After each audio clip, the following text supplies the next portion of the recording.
Hating yourself doesn't help yourself. Let me explain.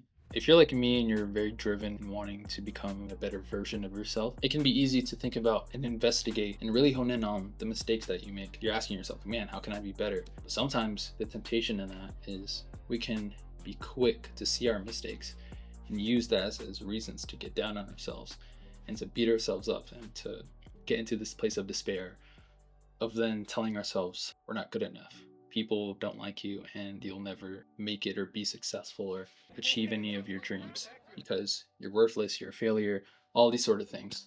These are things that I've heard other people say, and these are things that I've told myself in dark times. Even this last week, even probably today, like I've had times and just moments where those thoughts come up and they're very real. There's two sides of this. And on one side, like I want to address a solution to that. And one thing that I found that's helped me, but also the side of it that normalizes these kinds of conversations. And so for the first side, I guess it starts with the question of asking ourselves, okay, we have we have a mission. Mission be better. Okay? And sometimes the approach we take to this mission can be not the best because again it gets to this place of harsh self-criticism where we are beating ourselves up. But when we think about hating ourselves and why hating ourselves doesn't help ourselves, it starts with a question. And that question is, or one of many questions is, does this harsh self-criticism or does me hating myself make me inflated or deflated? Like what effect does your harsh criticism have on you? Does it make you feel more motivated or less motivated? What pushes you forward? Like, does that negative frame push you forward or push you back? And overall, this isn't about lying to yourself or um, not thinking your mistakes aren't as bad as they are. That's not what I'm saying. But I am saying that there's value in being mindful of what we tell ourselves and how that affects us, but also trying to pull ourselves towards a place of hope for a better future. And so when we're thinking about the self hatred and the thoughts of that stuff, like, are we more motivated or less motivated? Are we more encouraged or less encouraged? Does hating yourself make it more likely for you to achieve your goals or less likely to? And if we flip it and ask ourselves and think in a more positive frame, again, not lying, not saying like, oh, like the mistakes don't matter. Like, no, that's not what we're saying. But like seeing the mistakes and saying, like, okay, I see the mistakes, I see how bad I have been or have acted, and I want to pursue a better future and do better next time.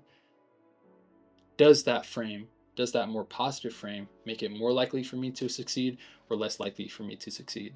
Does it make it more likely for me to want to do better or less likely? Just an interesting, I guess, bundle of questions that's been gently replaying in my mind when I mess up or want to do better. The harsh criticism can only live for so long before you realize it needs to die. And you just got to let it go. Like it doesn't we may think it helps but it doesn't help. It's it's achieving the opposite of what we want. There's another quote, a popular quote you've probably heard. Unforgiveness is like drinking poison and expecting the other person to die. Unforgiveness is like drinking poison and expecting the other person to die.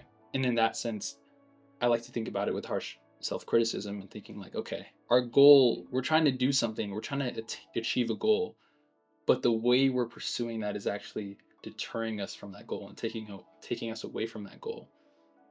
It's the same effect. Like we're thinking we're helping, but we're actually hurting.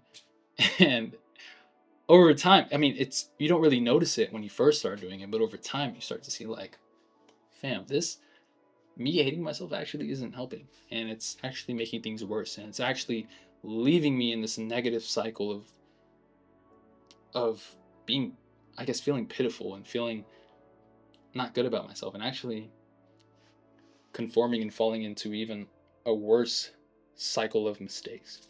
But when you can have more grace for yourself, again, there's truth, like acknowledging the truth of who we are while pursuing having grace for ourselves and accepting grace from God, obviously.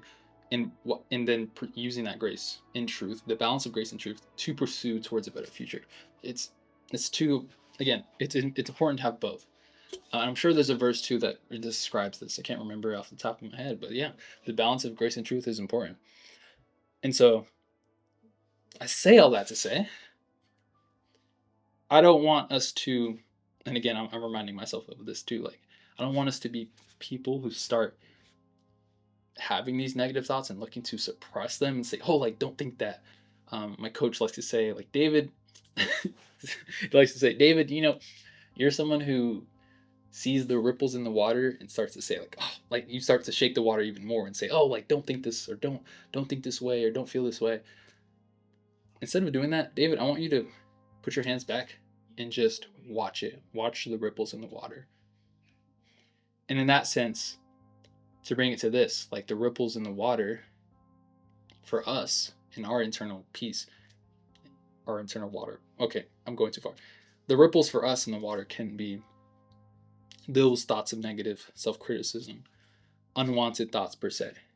But instead of trying to shake them, push them away, and say, oh, don't think this way, or don't be so negative, I want us to just start learning to just watch them and let them go. Like, let them come and let them go and let the water still. I think that's what he was trying to teach me. And I think I'm slowly learning that.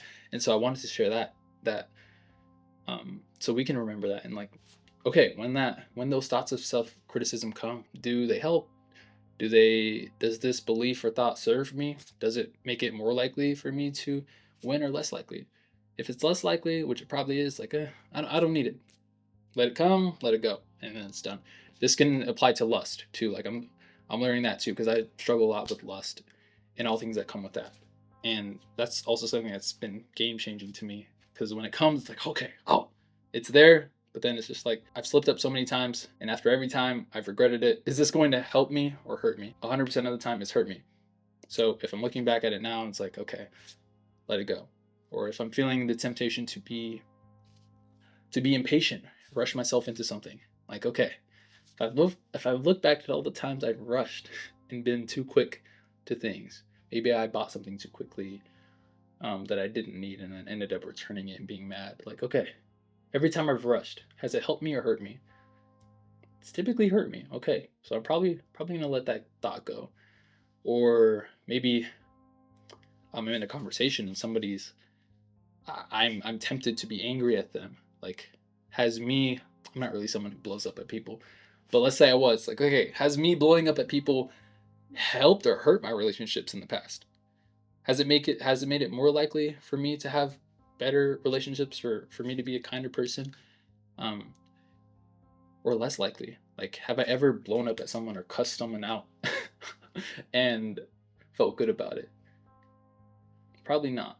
And so if I think about that, and it's like, okay, again, am I inflated or or deflated?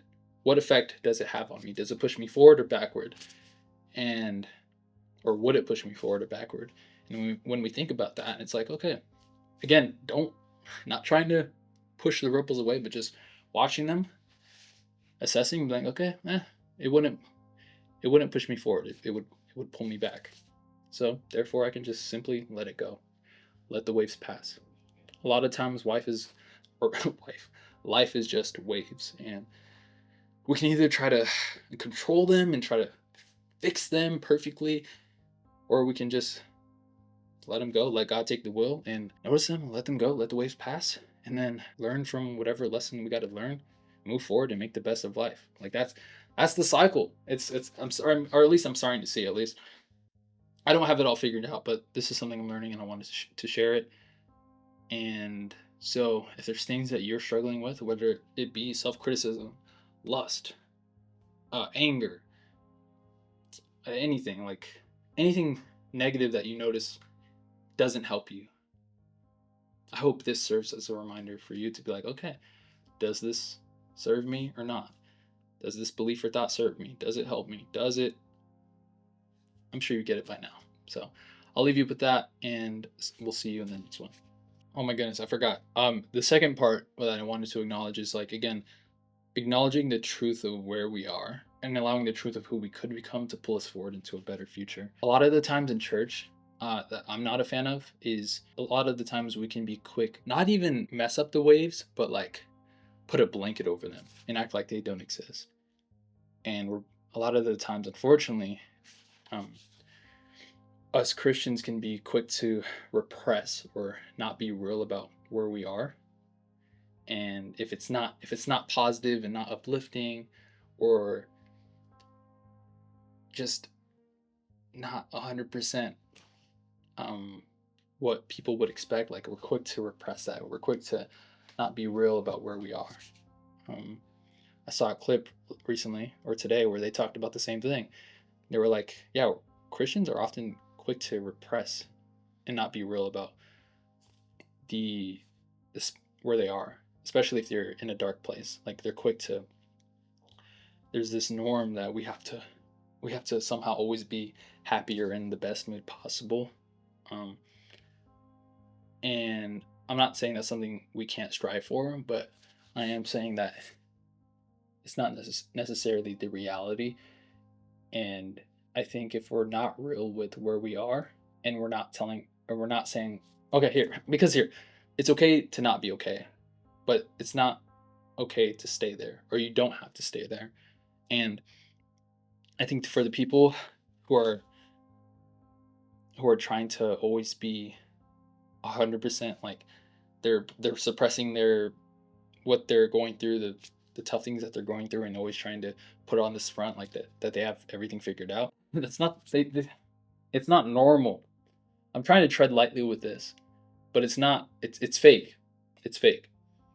And if you think that life with God is going to be something that's 100% perfect all the time, like it's not the case. And if you think trying to act that way is the ideal way to live, that's not the case either. And a lack of authenticity is going to lead to a lack of peace, or fill in the blank. And in this video that I saw earlier, he was like, if you think that everything's going to be sunshine and rainbows, or you think that we should be suppressing the negative thoughts or experiences that we feel and only acting positive, like you haven't read Psalms. You aren't actually, like, if you go through Psalms, I'm not going to do the West Huff book grab and like pull out all the verses and stuff, but like if you go through Psalms, like there are Psalms where he's saying like he's struggling. There's just a lot of chapters where he's just describing how he's sad, he's depressed, I think suicidal sometimes, in some of the Psalms, where he's going through a lot, but he's real about it. And he's real about what he's going through. He's not again, he's real, he's acknowledging the struggle, he's not sitting in that, but he's like, this is where I'm at. I'm struggling and I'm hoping for a better future. I'm depressed, and God, I'm calling on you to help me in this time. It's tough, but there's also power in that authenticity and being real about where we are. And so, I guess, to bringing this all back, regardless of the struggle, but especially when it comes to self criticism, how would Ruslan say this? The diagnosis of the problem, of the mistakes that we make, that's a good thing. Like, we're right. But the prescription to the problem of being too hard on ourselves and hating ourselves, that isn't right.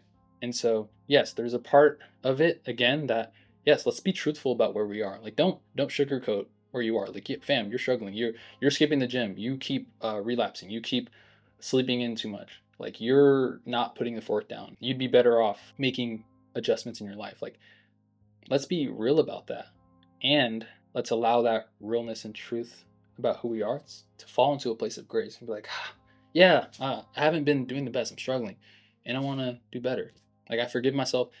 I'm going to allow that forgiveness to help me make adjustments. Look about areas I could improve. Like, okay, I'm gonna set a bedtime. I'm gonna make a schedule. I'm going to make a grocery list. I'm going to set boundaries or start addressing some things that make me feel that I'm not at peace and is making me run to these vices. Like, how can I learn to be more at peace with where I am? Like, things like that. I'm not going to do a whole master class, but just quick examples as to, like, okay, I see the struggle, have the grace, and I'm going to use that to make adjustments and move towards a better future.